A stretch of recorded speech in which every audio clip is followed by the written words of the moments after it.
So I just said, it's, you guys Dragonlance fans? It's a very leading question, but go ahead.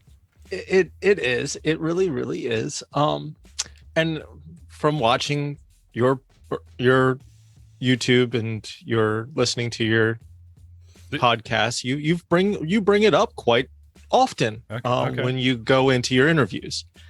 So, which made me stop back and really think about it. So, I never got into Tolkien until after the movies. Mm-hmm.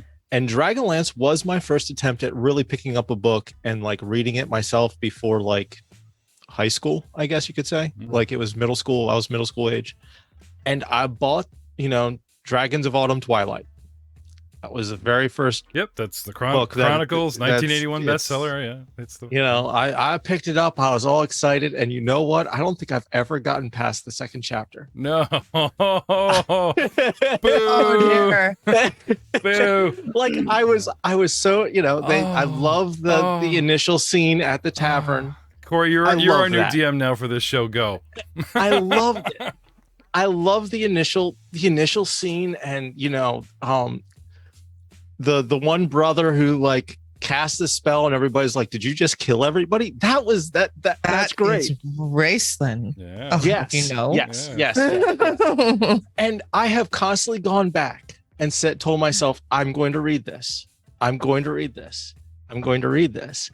And I have yet to go back and read it.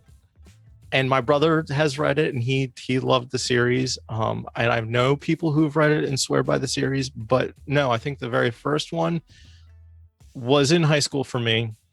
Was the Wheel of Time books. Okay.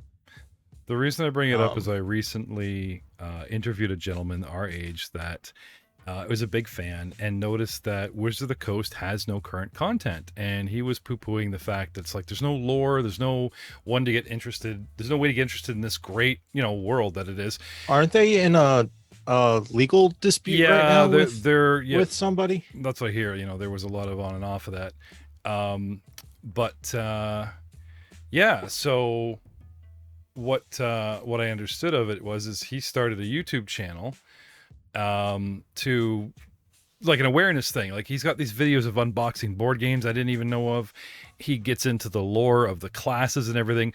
And the channel is set up just like a brand new Pathfinder 2nd edition channel. Like it's brand new. Mm-hmm. And the setting is great. The music is good. He's got a great voice, records everything.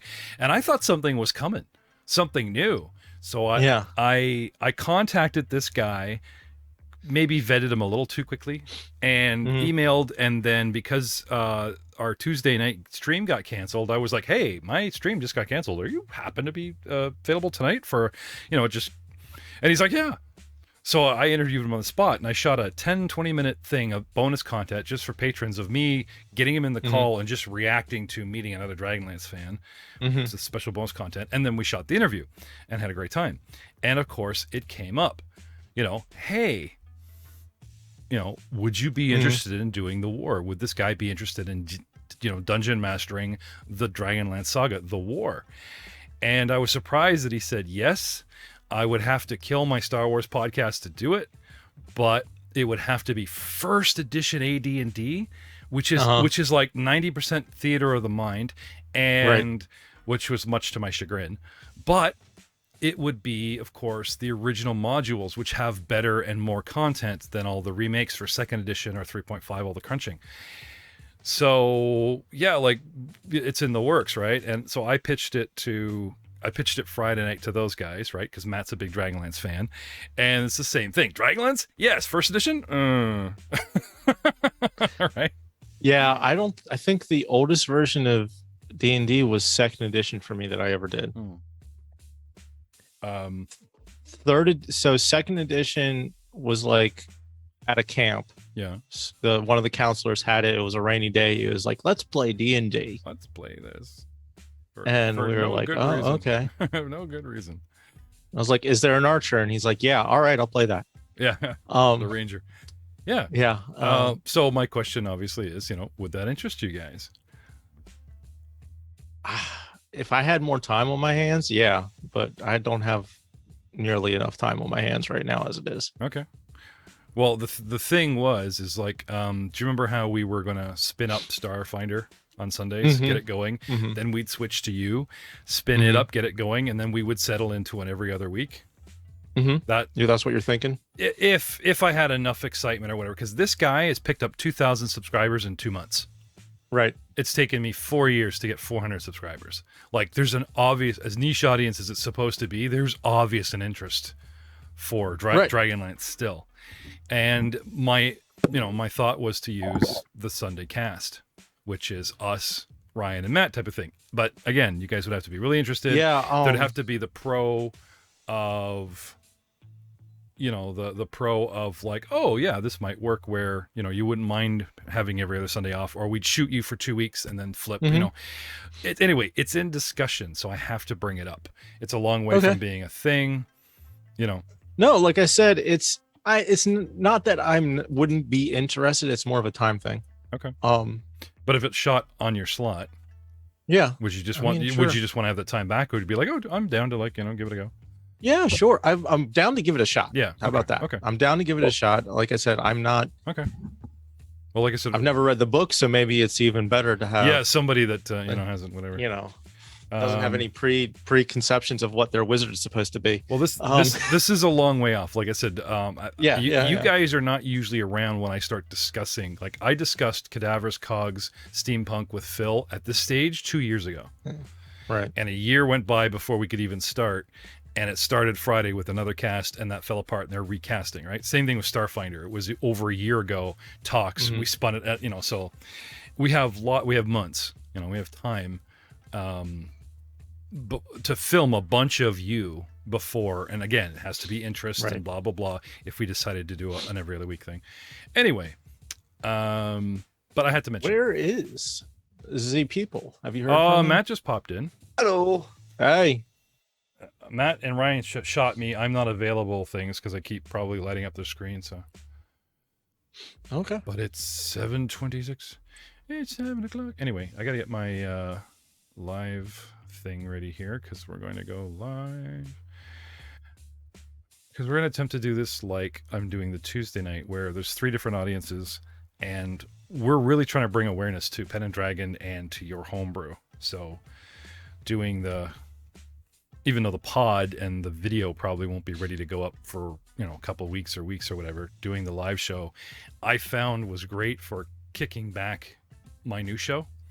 Right. Because I get 20 to 26 people on Facebook. I get 5 to 10 on Twitch. And then they start watching it after it's aired, up to like 40 on Twitch, right? Then I post it to YouTube. And our first episode of Monster Interrupted has 60 hits. And goes down from there, 60, 30, 30 type of thing, right? So, and if I just gone with the actual pod, which is like 18, type of thing, much less broader, so. I just got to get into my thing here. Okay, that's not it. There we go. Hey, Matt. Hey, how's it going? Not bad. Get you to change your background, sir, and we're just waiting on Messina. It's funny because Ryan made a text that he wanted to start early and play with us. Is Ryan in the actual game? Is Ryan in the Yes. Oh no, he's not. He's not lit up yet. Oh no. Okay. Sorry. Because he was talking about working on his animal companion. My guess is hasn't settled his sons.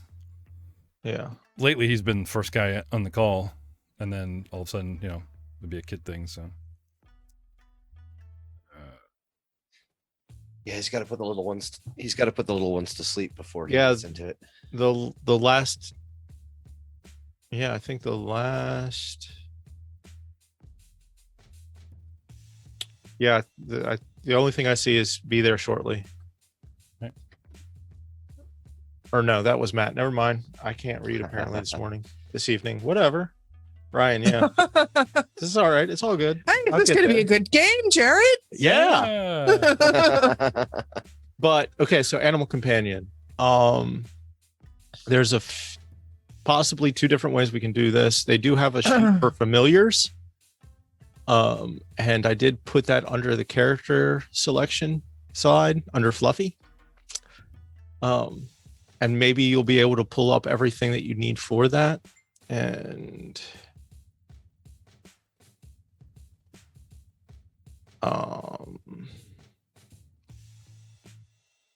and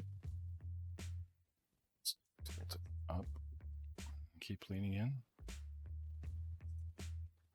you have to remind me again, Matt, which character is yours? He's the bard. The bard. bard. Yeah. Ryan needs an invite. So No, Aiden. I've been spamming him for an fine. Excuse me. Oh, please shut off your phones, guys, or at least with the notifications and stuff, so we're not hearing dings. Though I guess that one ding was handy because we knew Ryan was ready, but still. My phone didn't even ding. Thank you. Mine.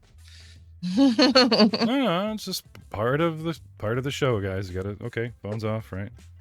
I've actually been forgetting and leaving mine on. It was a running joke with me and Matt because we would be like not an hour, maybe 20 minutes in, and then all of a sudden you hear rub a dub dub dub. His fucking phone would go off, like. And then it got to like 10 minutes and then 5 minutes. And then one night I was like doing the intro. Welcome back to Star Wars, blah, blah, blah. And rub dub dub dub. It's like, motherfucker. I hope you made that an NPC that they had to fight later. No, but maybe I will now. Make it a droid. I could, maybe.